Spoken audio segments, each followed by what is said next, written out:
नमस्कार साथियों, मैं पंकज सिंह। आज 14 सितंबर हिंदी दिवस के इस अवसर पर मैं सभी भारतवासियों को प्रणाम करता हूं। चलिए आज थोड़ी बहुत हिंदी की बात करते हैं। हिंदी दिवस हर 14 सितंबर को मनाया जाता है।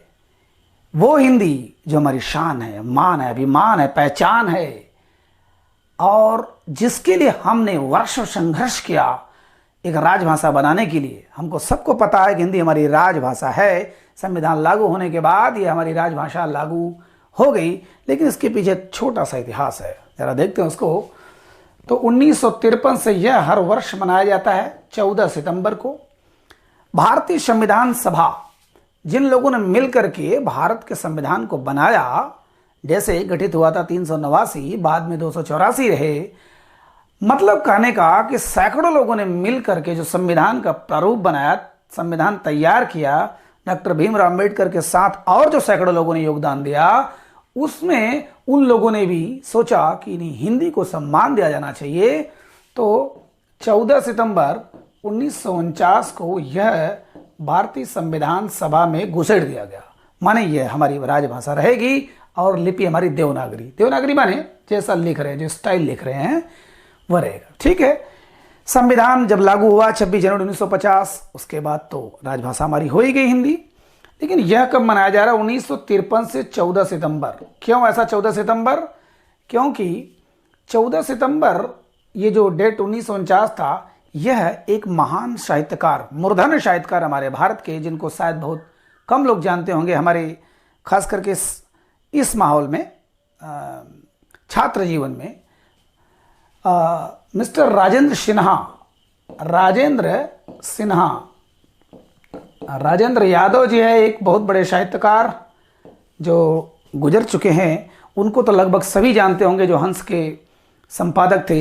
लेकिन राजेंद्र सिन्हा, इन्होंने सैकड़ों साहित्य की रचना की थी और बहुत उच्च कोटि के साहित्य की रचना की थी।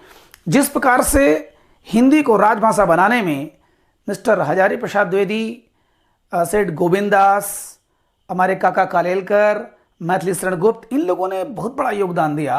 उसी प्रकार मिस्टर राजेंद्र सिन्हा ने, जो जबलपुर के थे, मध्य प्रदेश जबलपुर के थे, इन्होंने भी बहुत प्रयास किया। इसलिए जब इनका 50वीं जन्मदिन मनाया जा रहा था 14 सितंबर को, उसी समय से यह लागू किया गया। इसलिए 14 सितंबर को वह दिन रखा गया। ठीक है, इनको सम्मान देने के लिए।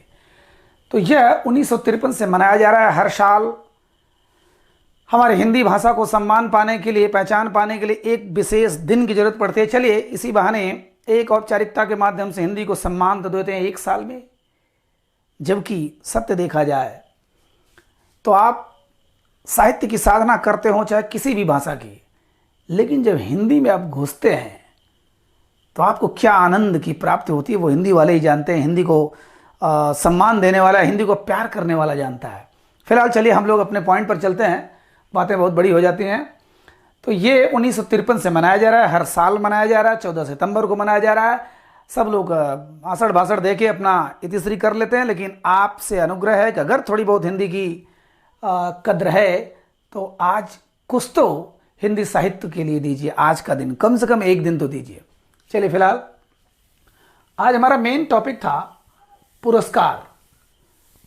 हमारा मेन टॉपिक था हिंदी साहित्य में सैकड़ों ऐसे पुरस्कार हैं जो साहित्यकारों को दिया जाता है, साहित्य पर दिया जाता है, उनके पुनरुत्थान के लिए, उनके उद्वर्धन के लिए, माने संवर्धन के लिए, उनके बढ़ोतरी के लिए बहुत से ऐसे पुरस्कार दिए जाते हैं, जिसमें से 4-5 पुरस्कार मेन है जो आपको जानना है, जो आपके नॉलेज के लिए भी और परीक्षा के लिए बहुत ज़्यादा जरूरी है। वो है, चलिए आते हैं मेन पर।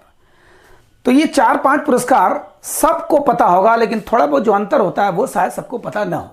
जी, साहित्य अकादमी पुरस्कार, ज्ञानपीठ पुरस्कार, सरस्वती पुरस्कार, व्यास सम्मान और शलाका पुरस्कार, मूर्ति देवी सम्मान। मेरे ख्याल से इसको सभी जानते होंगे। जी, नाम सबने सुना होगा, लेकिन थोड़ा थोड़ा अंतर देखते हैं। साहित्य अकादमी की स्थापना ये दिया जा रहा है 1955 से। ठीक है, साहित्य अकादमी साहित्य अकादमी एक संस्था है जो भारत सरकार द्वारा बनाई गई, यद्यपि स्वायत्त संस्था है, ऑटोनॉमस कर दिया गया है कि आप अपने से निर्णय लो, जो भी करना हो करो, लेकिन भारत सरकार द्वारा। ध्यान दीजिएगा, दिल्ली में एक रविंद्र भवन है, उसमें संगीत नाटक अकादमी, ललित कला अकादमी और साहित्य अकादमी, इन तीनों का उसमें आवास है, माने इन तीनों का कमरा है, बहुत बड़े बड़े हॉल हैं। अब समझ सकते हैं कि साहित्य अकादमी यह भारत सरकार के संस्कृत मंत्रालय के अंतर्गत काम करता है, लेकिन ऑटोनॉमस है, स्वायत्त है। और इन्होंने, यद्यपि इसकी स्थापना हुई थी साहित्य अकादमी की 12 मार्च 1954 को, लेकिन उन्होंने पुरस्कार अपने मतलब हिंदी के संवर्धन के लिए पुरस्कार देने का प्रयास किया। कब से? 1955 से। और कितने भाषा को दिया जाता है? 24 भाषा। माने जो हमारे भारतीय संविधान की 8वीं अनुसूची में जो 22 भाषा, वो प्लस राजस्थानी और अंग्रेजी, यानी 22 प्लस 2, राजस्थानी और अंग्रेजी, इन 24 भाषाओं में किसी एक को हर वर्ष दिया जाता है। माने 24 के 24 भाषा में किसी एक को दिया जाता है। और पुरस्कार राशि 1 लाख रुपए है। 1 लाख रुपए माने 24 लाख रुपए दिए जाते हैं। ठीक है, जितनी हमारी भारतीय संविधान में 22 भाषाएं हैं, उन 22 को प्लस राजस्थानी और अंग्रेजी भाषा को दिया जाता है। 24 भाषा में 1-1 लाख रुपए हर वर्ष दिया जाता है। कब से? 1955 से दिया जाता है। तो हम लोग और भाषाओं की बात क्या करें? हिंदी में पहला था माखनलाल चतुर्वेदी को। जी हाँ, माखनलाल चतुर्वेदी की एक किताब थी, हिम तरंगिणी। ज़्यादातर लोग, पढ़ने वाले लोग जानते हैं, लेकिन हम इसके दूसरे भाग में खूब डिटेल से चर्चा करेंगे सारी किताबों के बारे में, यानी कि आपको याद न करना पड़े, याद हो जाए, अपने आप याद हो जाए, कहानी किस्सा के माध्यम से। ठीक है, तो ये साहित्य अकादमी भारत सरकार द्वारा बनाई गई, भारत के संस्कृत मंत्रालय के अंतर्गत काम करने वाली एक अकादमी है ये, जो रविंद्र भवन में है। ठीक है, रविंद्र भवन में 3 अकादमियां हैं, संगीत कला अकादमी, संगीत नाटक अकादमी, ललित कला अकादमी और साहित्य अकादमी। ठीक है, दिल्ली में, नई दिल्ली में। 1955 में बना तो 1954 में, लेकिन पुरस्कार दिया 1955 से। पुरस्कार राशि 1 लाख रुपए, कितनी भाषाओं को? 24 भाषाओं को। अब आते हैं ज्ञानपीठ। यह भी भारतीय ज्ञानपीठ एक ट्रस्ट द्वारा, ध्यान दीजिएगा, शांति प्रसाद जैन और रमा जैन 2 व्यक्ति थे, पैसे वाले थे दोनों। तो दोनों ने मिल करके, माने ये प्राइवेट रूप से ये बनाया, यद्यपि यह एक सरकारी के रूप में काम करता है, लेकिन ये प्राइवेट ट्रस्ट द्वारा बनाया गया है। ध्यान दीजिएगा, निर्मला जैन और रमा जैन और उनके पति शांति शाहू प्रसाद जैन द्वारा ये एक भारतीय ज्ञानपीठ नामक संस्था बनाई गई। ज्ञानपीठ, ध्यान दीजिए, जैसे साहित्य अकादमी नामक संस्था है, उसी प्रकार ज्ञानपीठ नामक एक संस्था है जो ज्ञानपीठ पुरस्कार 1965 से देने का प्रयास किया। ठीक है, 1965 से, लेकिन सिर्फ एक को, किसी एक साहित्य को, कोई भी भाषा हो। अब भाषा कितने हैं? 22 प्लस 1, 22 था जो हमारी 8वीं अनुसूची में जो 22 भाषा हैं, उन 22 भाषाओं में से, और एक अंग्रेजी को जोड़ दिया गया 2018 में, जिसको कि अब 23 भाषा, मतलब 23 भाषा में दिया जा रहा है। ठीक है, तो 22 भाषाओं में हम सिर्फ देखेंगे हिंदी में लगभग 10 लोगों को मिल चुका है। पहला किसको मिला था? चिदंबरा हमारे सुमित्रा नंदन पंत जी को 1968 में मिला था। इसका हम डिटेल में चलेंगे साथियों। 1968 में पंत जी, सुमित्रा नंदन पंत जी, प्रकृति के सुकुमार कवि सुमित्रा नंदन पंत जी को चिदंबरा के लिए मिला था 1968 में। ठीक है, तो ये इसकी पुरस्कार राशि है 11 लाख। चूंकि पुरस्कार इसमें ज्यादा दिया जा रहा है, 24 लाख है, लेकिन एक आदमी को सिर्फ 1 ही लाख मिलता है। इसमें किसी भी भाषा को, यद्यपि यह मिला जी शंकर कुरूप को मिला और अलग अलग भाषाओं को मिलता है, लेकिन हिंदी को हम जानेंगे सिर्फ हिंदी में। कुछ प्रथम और अंतिम जान लेंगे, किसी भी भाषा का हो, लेकिन हिंदी को ज़्यादातर जानेंगे। बिल्कुल, यह किसी एक व्यक्ति के किसी एक रचना पर मिलता था, लेकिन 1982 से रचना हटा दी गई, सिर्फ एक साहित्यकार को मिलता है। 1982 तक किसी एक रचना पर मिलता था, अब उनके पूरे सर्वांगीण जो उनका विकास, हिंदी का विकास किए हैं, उसकी साधना के लिए उनको एक मिलता है साहित्य के लिए, ठीक है। 11 लाख पुरस्कार राशि है। और यह एक ऑटोनॉमस संस्था है जिसको जैन पति पत्नी जैन दंपति ने बनाया था, ठीक है। ट्रस्ट द्वारा यह बनाया गया है, साहित्य अकादमी भारत सरकार द्वारा बनाया गया, ठीक है। अब आते हैं सरस्वती। सरस्वती सम्मान प्राइवेट संस्था द्वारा बनाया गया, माने के बिड़ला फाउंडेशन, के बिड़ला, कृष्णकांत बिड़ला। अब बिड़ला समझ सकते हैं टाटा और बिरला। तो बिड़ला फाउंडेशन ये 1991 में बना। इन्होंने 1991 में ये फाउंडेशन भी बना और उसके बाद हिंदी की साधना के लिए ही, ध्यान दीजिएगा, हिंदी की साधना के लिए ही इन्होंने एक पुरस्कार शुरुआत किया, सरस्वती पुरस्कार। 10 साल, प्रथम 10 साल जो साहित्य आपने लिखा है उस प्रथम 10 साल के लिए मतलब उनका उत्साहवर्धन करने के लिए साहित्यकारों का, साहित्य का, हिंदी साहित्य का। और ध्यान दीजिएगा, यह किसी भी भाषा में है, यह हर भाषा में है, यह भी लगभग 22 भाषा में से किसी में से है। 22, ध्यान दीजिएगा, वह 24, यह 23, यह 22, धीरे धीरे कम होता जा रहा है। 24, 23, 22, ये 22 भाषा में से किसी एक को मिलता है। और इसमें मात्र 2 हिंदी को मिला है। एक मिला हमारे बच्चन जी को, है ना, हरिवंश राय बच्चन जी को मिला है इनकी आत्मकथा पर। बच्चन जी की आत्मकथा कितनी है साथियों? 4 है, 4 भागों में, अलग अलग समय पर कई साल में प्रकाशित हुई है ना। जैसे क्या भूलूं क्या याद करूं, नीड़ का निर्माण फिर से, 10 द्वार से सोपान तक, और एक और है बसेरे से दूर, बसेरे से दूर, नीड़ का निर्माण फिर से, क्या भूलूं क्या याद करूं, 10 द्वार से सोपान तक। यह 4 भागों में बच्चन जी की जो आत्मकथा है वह उसको पहली बार मिला था। सबसे पहली बार बच्चन जी को मिला ही है। उसके बाद 2013 में इनको मिला पंडित गोविंद मिश्र को।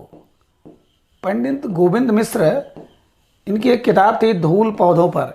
इनको सारे अवार्ड मिल चुके हैं, केवल ज्ञानपीठ नहीं मिला है। इनको साहित्य अकादमी भी मिला है, इनको सरस्वती पुरस्कार भी मिला है, इनको व्यास सम्मान भी मिला है। ये तीनों मेन, ये तो थोड़े साइड में आ जाता है, ठीक है। तो गोविंद मिश्र, ये मात्र 2 लोगों को मिला है हिंदी में आज तक। इस पर हम डिटेल में चर्चा करेंगे दूसरे भाग में। अब आते हैं, हाँ, ये 1991 में सबसे ज़्यादा पुरस्कार राशि इसी की है, 15 लाख। क्योंकि आप समझ सकते हो कि पैसे वाले लोग हैं, फाउंडेशन पैसे वाला है, तो 15 लाख रुपए एक आदमी को मिलता है 22 भाषाओं में किसी एक भाषा के लिए, ठीक है। और व्यास सम्मान भी उन्होंने ही स्थापित किया, किसने? बिड़ला फाउंडेशन ने। इसकी खासियत क्या है? यह 24 भाषा, यह 23 भाषा, यह 22 भाषा, यह सिर्फ हिंदी के लिए मिलता है। ध्यान दीजिए, आपके लिए अगर सवाल आ जाता है हिंदी, साथियों इसी बहाने हम लोग यूपीएसआई के हिंदी क्लास स्टार्ट कर दिए हैं। सैकड़ों क्लास धीरे धीरे देने का प्रयास करूंगा, और एक उच्च कोटि का क्लास, उच्च कोटि का, ठीक है। तो हिंदी के लिए सिर्फ दिया जाता है कौन सा सम्मान? व्यास सम्मान। इसमें रामविलास शर्मा, पंडित रामविलास शर्मा को पहला दिया गया था हिंदी का भाषा परिवार और हिंदी के लिए। इसमें जगह कम पड़ रहा है, ठीक है, आप नाम सुन लीजिए, उसके बाद दूसरे भाग में चर्चा जम के करेंगे। हिंदी के भाषा परिवार और हिंदी माने साहित्य और हिंदी, इन्होंने रामविलास शर्मा, बहुत बड़े समालोचक हैं ये, माने जैसे जिस प्रकार से डॉक्टर नामवर सिंह थे, डॉक्टर राजेंद्र यादव, उसी कैटेगरी में डॉक्टर रामविलास शर्मा, है ना, पंडित रामविलास शर्मा बहुत उच्च कोटि के समालोचक। और इनको मिला है भारत का प्राचीन भाषा परिवार और हिंदी, मतलब एक किताब है, उसके लिए मिला हुआ है, ठीक है, पहला। और उसके बाद सबसे बेहतरीन इसमें नरेंद्र कोहली जी को, जी हाँ, इनको मैं नहीं बोल सकता, क्यों? क्योंकि ये इनको मैंने खूब पढ़ा है, जम के पढ़ा है। इनको मिला था न भूतो न भविष्यति, स्वामी विवेकानंद जी की यह एक जीवनी है, एक विशाल जीवनी, जो मेरे ख्याल से पूरे विश्व में विवेकानंद जी के ऊपर इतनी सुंदर रचना करने वाला आज तक कोई नहीं हुआ। न भूतो न भविष्यति। इन्होंने राम कथा पर कई अध्याय लिखा है, महाभारत पर बहुत कुछ लिखा है। नरेंद्र कोहली, मैं इनसे मिल भी चुका हूँ, जी हाँ। तो ये स्वामी विवेकानंद जी के अनन्य भक्त भी हैं, प्लस साहित्य के भक्त हैं, साहित्यकार हैं और मूर्धन्य साहित्यकार हैं। नरेंद्र कोहली को मिला है, ममता कालिया को दुखम सुखम के लिए मिला है। तो हम लोग चर्चा करेंगे, लेकिन पहली बार मिला 1991 में, और इसकी पुरस्कार राशि है 4 लाख। 4 लाख, ध्यान दीजिएगा, 1-1 लाख, 11 लाख, 15 लाख, 4 लाख व्यास सम्मान। 1991 में ये दोनों बिड़ला फाउंडेशन देता है, ठीक है, प्राइवेट संस्था देता है, भारतीय गवर्नमेंट संस्कृत मंत्रालय, ये एक ट्रस्ट द्वारा, जैन ट्रस्ट द्वारा, ठीक है। और यहाँ रामविलास शर्मा को, यहाँ बच्चन जी को, यहाँ हमारे पंत जी को, ठीक है, पंत जी को, सुमित्रानंद पंत, और वहाँ पर माखनलाल चतुर्वेदी जी को, माखनलाल चतुर्वेदी जी को, ठीक है। रही बात सलाका सम्मान और मूर्ति देवी, थोड़ा सा जान लेते हैं। सलाका सम्मान यह 1986 में दिया गया और यह 1983 से दिया गया। इसकी खासियत है, मूर्ति देवी पुरस्कार की खासियत है कि इसको ज्ञानपीठ देता है। भारतीय ज्ञानपीठ नामक जो संस्था है, जो जैन दंपति द्वारा शुरू किया गया था, उन्होंने 2 पुरस्कार देते हैं, एक तो ज्ञानपीठ पुरस्कार देते हैं और एक मूर्ति देवी। तो 1983 से यह देते हैं, 1986, इसके बारे में डिटेल में चर्चा करेंगे, ठीक है। सलाका सम्मान यह हिंदी भवन द्वारा दिया जाता है, सलाका सम्मान, और यह ज्ञानपीठ संस्था द्वारा दिया जाता है, ठीक। तो थोड़ा बहुत इसके बारे में हम जान लिए। बस केवल आज की 14 सितंबर है, मैं प्रारंभ कर दिया हूँ हिंदी को सम्मान देने के लिए।